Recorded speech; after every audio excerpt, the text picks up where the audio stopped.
Singapore company అది 20 crores CSR ఫండ్స్తో కడుతున్నారు.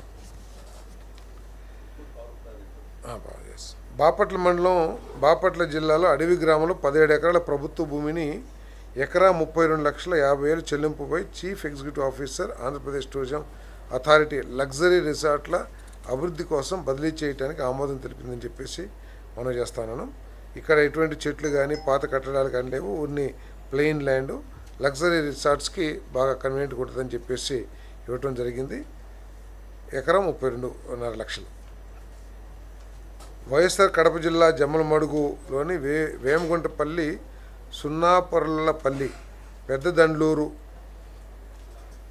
తగుట్లపల్లి గ్రామంలో సర్వే నెంబర్ 423, 424లో 424.45 ఎకరాల ప్రభుత్వ భూమిని జేఎస్డబ్ల్యూ స్టీల్ సంస్థ ఇంటిగ్రేటెడ్ స్టీల్ ప్లాంట్ స్థాపన కోసం ఏపీఐఎస్కు మొత్తం 21,30,27,327 చెల్లింపుపై కేటాయించడానికి మంత్రిమండలి ఆమోదం తెలిపింది. గత 5 సంవత్సరాలు మరి రాయలసీమలో ఇది స్టీల్ ప్లాంట్ మన బైఫర్కేషన్ యాక్ట్లో ఉన్నప్పటికి కూడా మరి గత ప్రభుత్వం ఎటువంటి చర్యలు తీసుకోకపోవటం, అది 2-3 సార్లు ఆనాటి ముఖ్యమంత్రి గారు శంకుస్థాపన చేసినా కూడా అది కార్యరూపం దాల్చలేదు. ముఖ్యమంత్రి గారు అధికారులకి స్పష్టమైన ఆదేశాలు కూడా ఇచ్చారు.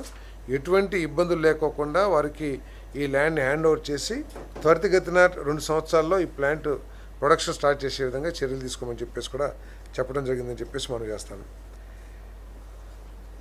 మన పోలవరం ఇరిగేషన్ ప్రాజెక్ట్లో 63A మనం ఈ ప్రాజెక్ట్ని దీంట్లో ఏంటంటే 63A ప్యాకేజీలో లైనింగు అంతా కూడా చేస్తారు. లైనింగు అవన్నీ చేయటానికి గ్యాంట్రీస్ ఆల్రెడీ 2 గ్యాంట్రీస్ పనిచేస్తూ ఉన్నాయి. వీళ్ళకి కాంట్రాక్ట్ టైం జూన్ 2027 వరకు కూడా ఉన్నప్పటికి కూడా ఈ పోలవరం ప్రాజెక్ట్ని త్వరగా పూర్తి చేసి రైతులకి ఫలాలు అందించాలనే లక్ష్యంతో పనిచేస్తున్న సందర్భంలో 3వ క్రెయిన్ కూడా పెట్టి ఏదైతే ఆ లైనింగు అదంతా కూడా ఫాస్ట్గా పూర్తి చేయడానికి 3వ గ్యాంట్రీ కూడా ఏర్పాటు చేసి పూర్తి చేయాలనేది ప్రభుత్వం యొక్క సంకల్పం. సో దానికోసం అంతేకాకుండా ఇంతకుముందు చాలా సంవత్సరాలు ఆ ప్రాజెక్టు తవ్వినప్పటికి కూడా ఆగిపోయింది కదా. ఆ స్టోన్ డిగ్రేడ్ అయిపోయి కొంత సేఫ్టీ మెజర్స్ కోసం కొంత పనులు చేయాల్సి వచ్చింది, కాంక్రీట్ పనులు. ఆ కొత్త గ్యాంట్రీ ఏర్పాటు చేయడానికి అదేవిధంగా ఈ డిగ్రేడెడ్ స్టోన్కి సేఫ్టీ కోసం మరి 23.47 కోట్ల అదనపు ఆర్థిక భారానికి క్యాబినెట్ ఆమోదం తెలిపింది ఫాస్ట్గా చేయటానికి.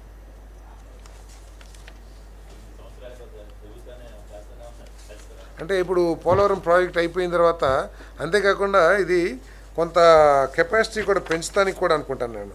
ఇంతకుముందు 20,000 క్యూసెక్కే ఏది 900 మీటర్ల పొడవున్న ఈ జంట సొరంగాలు నీటి సామర్థ్యం 20,000 క్యూసెక్స్ ఉండేది. ఆ 20,000 40,000కి పెంచారు. దీని మూలంగా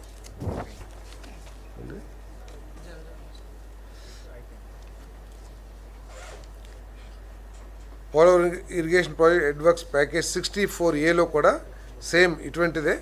దానికి ఆ ప్యాకేజీకి 24.51 కోట్ల అదనపు ఆర్థిక భారానికి ఆమోదం తెలిపింది. సేమ్ ఇదే మళ్ళీ అడిషనల్ గ్యాంట్రీ, సో డిగ్రేడ్ అయిన స్టోన్ని స్ట్రెంథన్ చేయడానికి.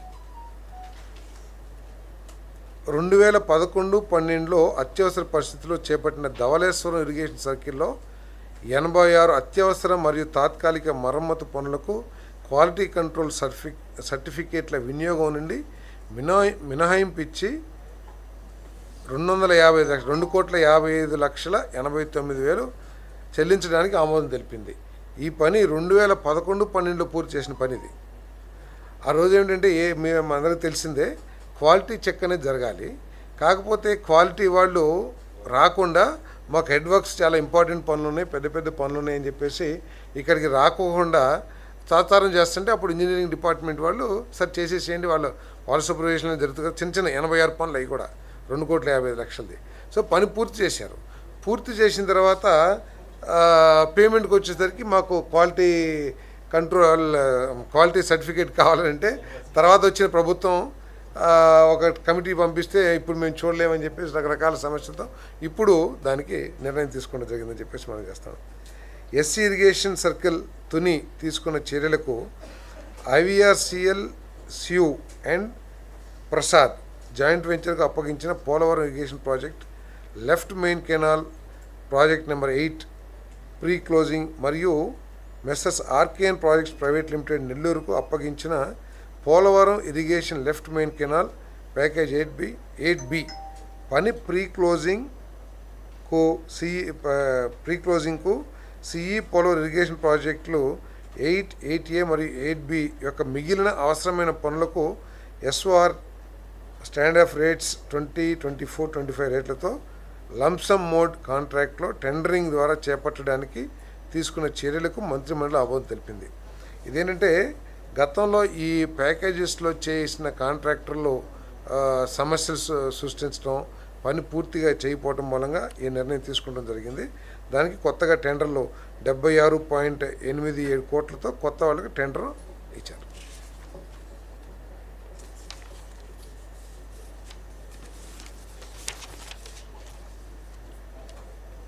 మన NH అది రింగ్ ఉంది కదా, గొల్లపూడి నుంచి అటు వెళ్ళేది. సో ఆ నిర్మాణానికి ఇంతకు ముందే నున్న నుంచి ల్యాంకో కొండపల్లి ఫ్యాక్టరీ ఉంది కదా, దానికి ఒక 400 kV ట్రాన్స్మిషన్ లైన్ ఉంది. ఈ రోడ్డు నిర్మాణానికి ఆ టవర్స్ అడ్డంకిగా ఉండటం మూలంగా, అంటే ఆ క్లియరెన్స్ రాకపోవటం మూలంగా ఆ టవర్ని మార్పు చేయడానికి అవసరమైతే మన ల్యాంకో ప్రాజెక్టు వాళ్ళు కోఆపరేట్ చేయకోకుండా కోట్లాది రూపాయలు, దాదాపు 50-60 కోట్ల రూపాయలు డిమాండ్ చేశారు. యాక్చువల్గా అది పని సిక్ యూనిట్ అయిపోయింది, అది పని కూడా చేయట్లేదు అనేది అంత తెలిసిందే.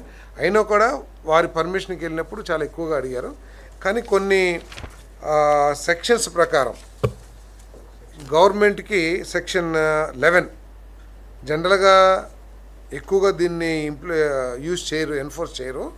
ఈ సందర్భంలో ఏంటంటే రాష్ట్ర ప్రభుత్వానికి అవసరం వచ్చినప్పుడు అవసరమైతే నోటీస్ ఇచ్చి బలవంతంగా అయినా సరే తీసుకుంటానికి అవకాశం ఉంటుంది. ఇప్పుడు ఏంటి, ఆ క్లియరెన్స్ రావాలంటే 50-60 కోట్లు ఖర్చు పెట్టే కంటే ఒక 5 కోట్లు పెట్టి టవర్ హైట్ పెంచితే చేసుకుంటానికి ఉంటుంది.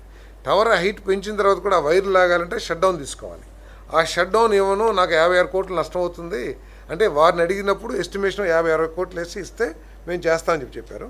సో ఇప్పుడు వాళ్ళు ఎదురు తిరుగుతున్న మూలంగా ఈ సెక్షన్ వినియోగించుకొని షట్ డౌన్ బలవంతంగా తీసుకునైనా సరే ఆ పవర్ క్రాసింగ్ పనులు పూర్తి చేసి ఆ రోడ్డు నిర్మాణానికి వే పే అవుట్.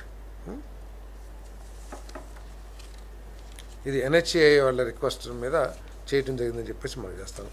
లాస్ట్ నుంచి 28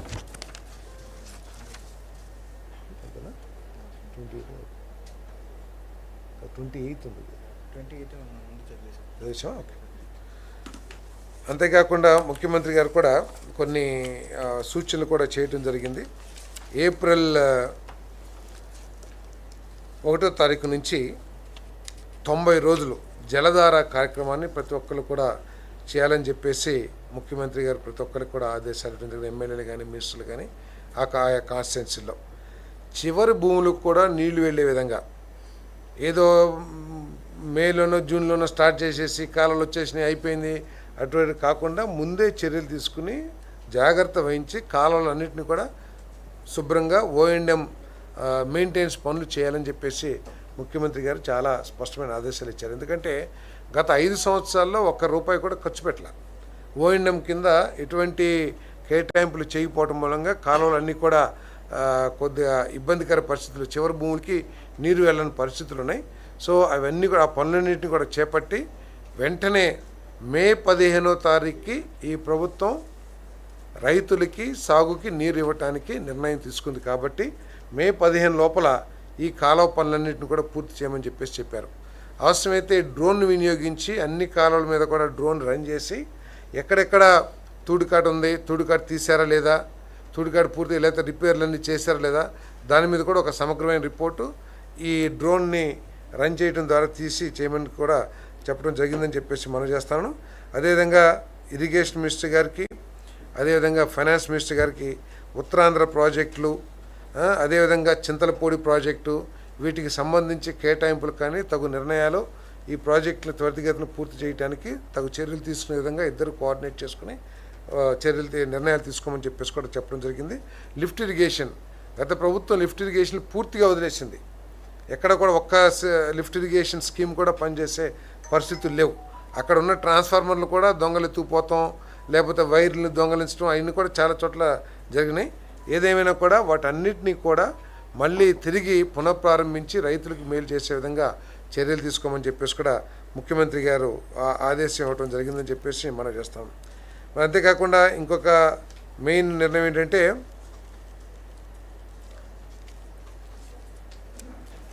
మనందరికీ తెలిసిందే యుద్ధం, అది యుద్ధం యొక్క ప్రభావం మన రాష్ట్ర మీద ఏ విధంగా ఉంటుంది ఆ ప్రభావం అని చెప్పేసి స్టడీ చేయటానికి మరి ఎప్పటికప్పుడు గమనిస్తూ తగు చర్యలు తీసుకోవటానికి ఒక గ్రూప్ ఆఫ్ మినిస్టర్స్తో ఆదేశించడం జరిగింది. మరి వారు ఎప్పటికప్పుడు ఏ విధంగా ఆర్థిక ఇబ్బందులు వస్తాయి, లేకపోతే గ్యాస్ సప్లైలో కానీ డీజిల్ సప్లైలో కానీ ఎటువంటి సమస్యలు తలెత్తబోతున్నాయి, సమస్యలు తలెత్తిన పరిస్థితుల్లో ఎటువంటి నిర్ణయాలు తీసుకోవాలి, కొన్ని గ్యాస్ సప్లైస్ ఉంటాయి, ఏది ప్రియారిటీగా ఇవ్వాలి, హాస్టల్స్ లేకపోతే ఎడ్యుకేషన్ ఇన్స్టిట్యూషన్స్ హాస్పిటల్స్ అట్లా ప్రియారిటీ ఇవ్వటం. సో వీటన్నిటి మీద కూడా తగు చర్యలు తీసుకునే విధంగా ఎటువంటి పరిస్థితులు వచ్చినా కూడా కుకింగ్ గ్యాస్ విషయంలో కానీ దేన్ని సరే ఎదుర్కోవటానికి సమాయత్తంగా ఉండాలని చెప్పేసి కూడా ముఖ్యమంత్రి గారు తగు నిర్ణయాలు కూడా తీసుకోమని చెప్పారని చెప్పి మనం చేస్తాము. అదేవిధంగా 16వ తారీఖున అమరజీవి పొట్టి శ్రీరాములు గారు వారి 58 అడుగులు, ఎందుకంటే వారు 58 రోజులు నిరాహార దీక్షకు గుర్తుగా 58 అడుగుల ఎత్తున్న కాంస్య విగ్రహాన్ని ఏర్పాటు చేయడానికి ప్రభుత్వం చాలా ప్రతిష్టాత్మకంగా కార్యక్రమం నిర్వహిస్తుందని చెప్పేసి మనం చేస్తాను. మరి దీనికి సంబంధించిన మరి పొట్టి శ్రీరాములు గారి అభిమానులు కానివ్వండి, ఆర్యవైశ్య సంఘాలు కానివ్వండి, వారి అభిమాన సంఘాలు కానివ్వండి, చాలా ఇంట్రెస్ట్ తీసుకుని వారు చాలా డొనేషన్స్ కలెక్ట్ చేసి ఈ కార్యక్రమాన్ని పెద్ద ఎత్తున చేస్తూ ఉన్నారు. సో కొంతమంది మంత్రుల్ని వీరితో చర్చించి ఏ విధంగా ఈ కార్యక్రమాన్ని ఘనంగా నిర్వహించాలి, ఎందుకంటే భాషా సంయుక్త రాష్ట్రాలు వారి పోరాటంతోనే ప్రారంభమైంది, లింగ్విస్టిక్ స్టేట్స్ అన్నీ కూడా. సో వారు చేసిన త్యాగానికి గుర్తుగా ఏ విధంగా ఘనంగా నిర్వహించాలి ఈ కార్యక్రమాన్ని. సో వారి అభిమానులతోనూ వారి బంధువులతోనూ అదేవిధంగా ఆర్యవైశ్య సంఘాలతో కూడా సంప్రదించి వారి సూచనల మేరకు వారి అభిప్రాయం మేరకు కూడా చర్యలు తీసుకోమని చెప్పేసి ముఖ్యమంత్రి గారు ఆదేశాలు ఇవ్వడం జరిగింది. అంతేకాకుండా నియోజకవర్గాల్లో కూడా ఈ కార్యక్రమాన్ని పెద్ద ఎత్తున జిల్లా స్థాయిలో పెద్ద ఎత్తున చేయాలని చెప్పేసి కూడా ముఖ్యమంత్రి గారు సూచన చేయడం జరిగిందని చెప్పేసి మనం చేస్తాం. అంటే ఇంపార్టెంట్ మంత్రులు దీనికైతే ప్రత్యేకంగా ఎవరైనా లేదు, సీనియర్ మంత్రులు కొంచెం టైం స్పెండ్ చేసి చేయమని చెప్పేసి. దానికి ఫైనాన్స్ మినిస్టరు, అదేవిధంగా సివిల్ సప్లైస్ మినిస్టరు, ఇది మన అగ్రికల్చర్ మినిస్టర్, అన్నీ అదే ప్రభావం రాష్ట్రం మీద పడే ప్రభావం అన్నిటి మీద కూడా చర్చించాలి. గ్యాస్ ఏంటంటే ఇమ్మీడియట్గా మనకి ఏంటి, ఇప్పుడు గ్యాస్ లేదనుకోండి హాస్పిటల్స్కి అది ఉంటుంది. సపోజ్ అవైలబిలిటీ గ్యాస్ని దేనికి వినియోగించాలనే విషయం కానివ్వండి, లేదా కేంద్ర ప్రభుత్వంతో ఎప్పటికప్పుడు సంప్రదిస్తూ మాకు గ్యాస్ కావాలి అనే దాని మీద కానీ ఇది తగు చర్యలు తీసుకుంటాను. దీని మీద చాలా చాలా ఎఫెక్ట్స్ ఉంటాయి. మన అక్వా కానివ్వండి, లేకపోతే అగ్రికల్చర్, అరటి, వీటన్నిటి మీద ఆల్రెడీ ప్రభావం పడింది. అది ఎగ్స్ చాలా ఉంది. అందరూ వెళ్ళాలి, అందరూ కొంతమంది ఏంటి